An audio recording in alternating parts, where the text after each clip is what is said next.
मुस्तफा जाने रहमत पे लाखों सलाम। हेलो दोस्तों, मैं आपका दोस्त आपका भाई सूफ़ी सफ़र से। तो हम आज आपको अजमेर में जो ख्वाजा मोइनुद्दीन चिश्ती रहमतुल्लाह अलैह जी की दरगाह है उसके अंदर का जो कब्रिस्तान है वो आपको दिखाते हैं आज।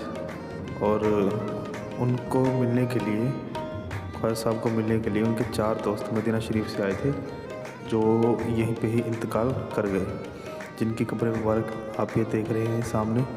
ये 4 दोस्त हैं, ख्वाजा साहब के बहुत ही करीबी दोस्त थे जो ख्वाजा साहब को मिलने मदीना शरीफ से ही स्पेशल आए थे।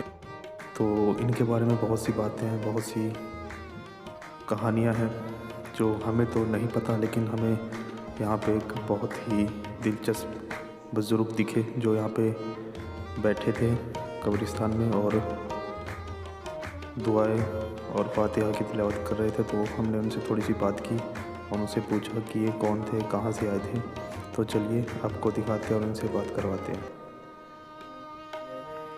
साहबा जी कहाँ से आए हैं? पीर साहब, जो पीर साहब कहाँ से आए थे? ये मजा रहे हैं, ये जो मजा रहे हैं जिनकी कब्र मुबारक है। पीर साहब नहीं, ख्वाजा गरीब नमाज के दोस्त रहे, दोस्त।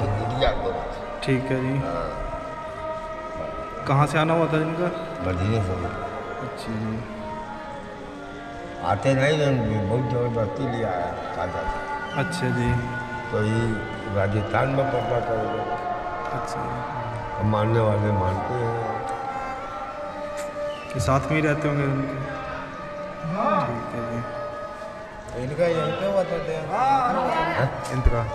हाँ, पीर साहब नहीं है बहन, ख्वाजा साहब ने बहन।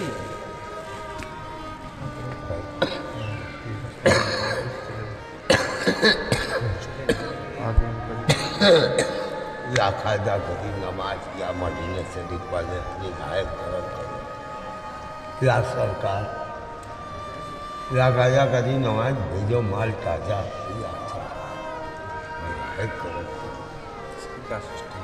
तो ये साथ में मांगे उसी से दे दे, खुशी से कहे ना किसी से, या सरकार गायब करो।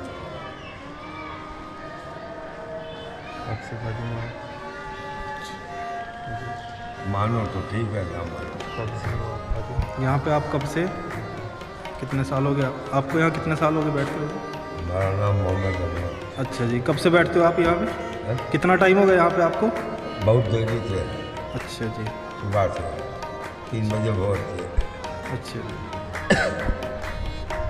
जो दीजिए मदीना शरीफ वाले हमरा। ठीक है। कितने साल हो गए यहाँ पे आपको? कितना बरस हो गया? कितने बरस हो गए यहाँ? कितने बरस हो गए आपको? मैं तो 5-7 साल से आ रहा हूँ।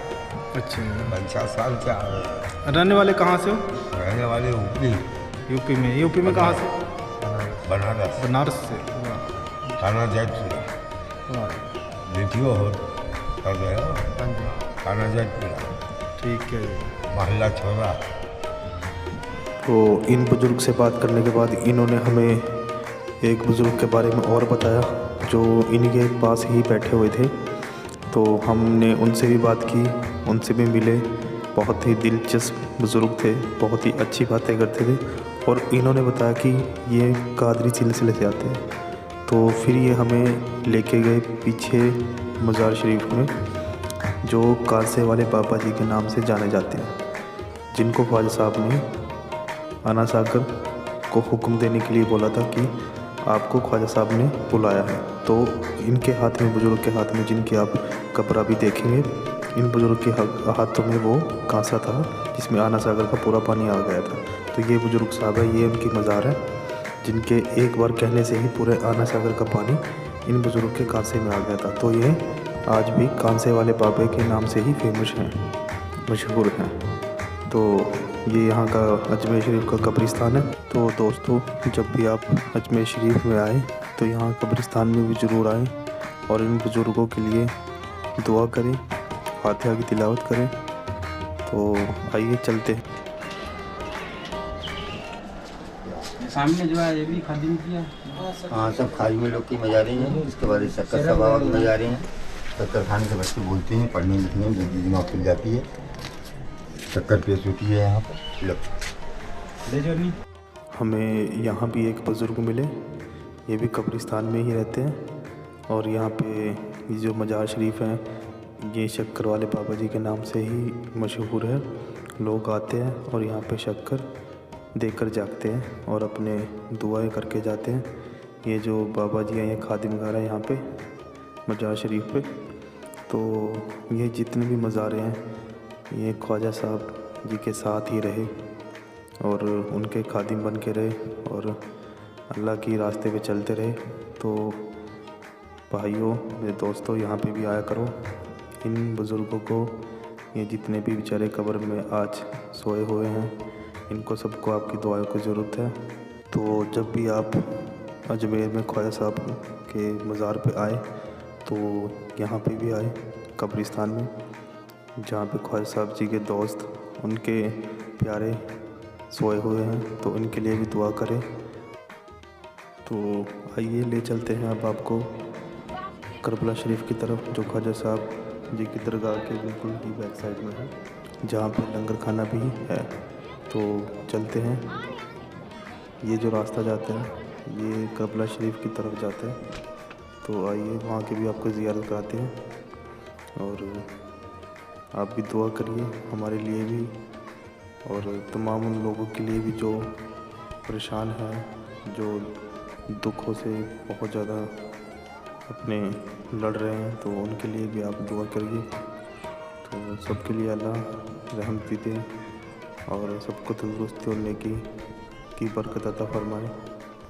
तो चलिए, ये जो दो शख्सियत हमारे सामने आ रहे हैं ये भी मेरे साथ सूफ़ी सफ़र का हिस्सा है और जहाँ भी जाते हैं हम सभी साथ जाते हैं ज़ियारत करने।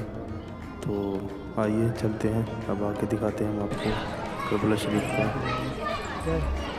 वो हिस्सा जो ख्वाजा मोइनुद्दीन चिश्ती रहमतुल्लाह जी की दरगाह के एक साइड में है। तो चलिए चलते हैं, ज़ियारत कराते हैं आपको। दोस्तों, यहाँ पे जितने भी लोग रहते हैं उनके खाने का और रहने का जो इंतज़ाम है यहाँ के खादिमगार और लंगर खाना जो चलाते हैं वो खाने का इंतज़ाम करते हैं। तो बहुत ही खूबसूरत यहाँ का नज़ारा है, बहुत दिल को सुकून देने वाला यहाँ का एक माहौल है। तो जब भी आप मज़ार शरीफ पे आए ख्वाजा साहब की, तो यहाँ पे भी ज़रूर आए और अपनी रूह को वो सुकून दे जो आपको शायद ही कहीं पे मिल पाए। तो ये है वहाँ का जो नज़ारा है। तो दोस्तों, यहाँ पे जाने की किसी को भी इजाज़त नहीं है, नीचे यहाँ पे कोई भी नहीं जा सकता, लेकिन इंशाल्लाह कभी हम ज़रूर जाएंगे और आपको नीचे से भी करबला शरीफ का ये जो खूबसूरत नज़ारा है वो ज़रूर दिखाएंगे। तो हमेशा दुआओं में याद रखें, नेकी कमाएं, अपने अखलाक अच्छे रखें, अपने कल्ब को जगाएं, अल्लाह को और अपनी मौत को हमेशा याद रखें, क्योंकि वो कभी न कभी आनी ज़रूर है और अल्लाह के पास जाना ज़रूर है। तो वो हमेशा याद रखें, दुनिया के काम, दुनिया की दौलत, दुनिया के ऐशो आराम सब यहीं रह जाते हैं, ऊपर जाते हैं तो आपके कर्म। तो वो अपने कर्म अच्छे करके चले हमेशा, क्योंकि जब वहाँ जाना है तो वहाँ आपको जवाब देना पड़ेगा और जैसा आपका जवाब होगा वैसा अल्लाह पर कर्म करेगा। तो हमेशा अपने अखलाक, अपने कर्म अच्छे करें। दुनिया आपको हर तरह की मिलेगी, अच्छी भी बुरी भी। तो चलना आपको है, ज़िंदगी आपकी है। ख्वाजा साहब की जो ज़िंदगी रही है वो बहुत ही रूहानियत की और बहुत ही अच्छे अखलाकों वाली ज़िंदगी रही है। तो अगर किसी भी मज़ार शरीफ पर जाएं तो वहाँ से कुछ ना कुछ सीख के ज़रूर आएँ, कुछ ना कुछ वहाँ से ज्ञान लेके, कुछ ना कुछ इल्म लेके ज़रूर आएँ।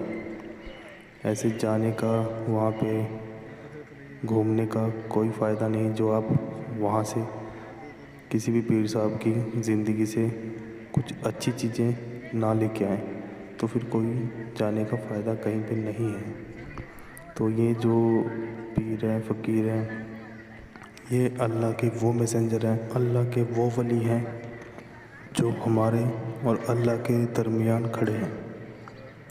तो इनका हाथ पकड़ के, इनके नक्शे कदम पे चल के हमें अल्लाह के रास्ते पे चलना है। ये अल्लाह और हमारे बीच की वो कड़ियाँ हैं जिनको हमने पकड़ लिया तो फिर हमारी ज़िंदगी का जो मकसद है वो पूरा हो जाएगा। अगर इनको तुम छोड़ के चलेंगे, अकेले चलेंगे तो हम डगमगा सकते हैं, गिर सकते हैं।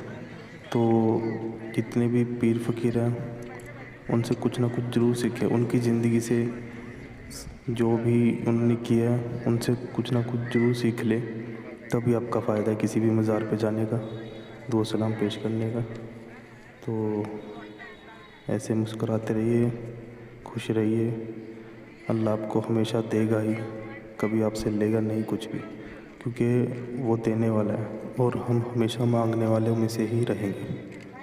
तो अगर किसी को दो तो प्यार, मोहब्बत और सबके लिए दुआ करते चले, ताकि अल्लाह हमारे भी गुनाह माफ़ करे और उन सब के भी गुनाह माफ़ करे, उनको उनकी सेहत में बरकत अता फ़रमाए, उनकी नेकियों में बरकत अता फ़रमाए, उनको अच्छे रास्ते पे चलाए, अखलाक अच्छे करें उनके। तो दुआओं में हमेशा सबको याद रखें और मुझे भी याद रखें, ताकि मैं आपको टाइम पे ऐसी अच्छी वीडियोस बनाता चलूँ और आपको दिखाता चलूँ। तो दोस्तों, मेरा मकसद यूट्यूब पे आने का ये कोई नहीं है कि मैं अपने व्यूज़ बढ़ाऊँ या यूट्यूब से कुछ मैं करूँ। बस यही है कि मैं जहाँ भी जाऊँ तो आपको भी साथ लेके चलूँ और आपको भी वहाँ का जो एक खूबसूरत नज़ारा है वो दिखाऊँ। तो जब तक जान रहेगी आपके साथ जुड़ा रहूँगा, आप मेरे साथ जुड़े रहेंगे। तो बस इतना ही अल्लाह से गुजारिश है और इतना ही आपसे मेरा प्यार है। तो मिलते हैं नेक्स्ट वीडियो में। अल्लाह हाफ़िज़।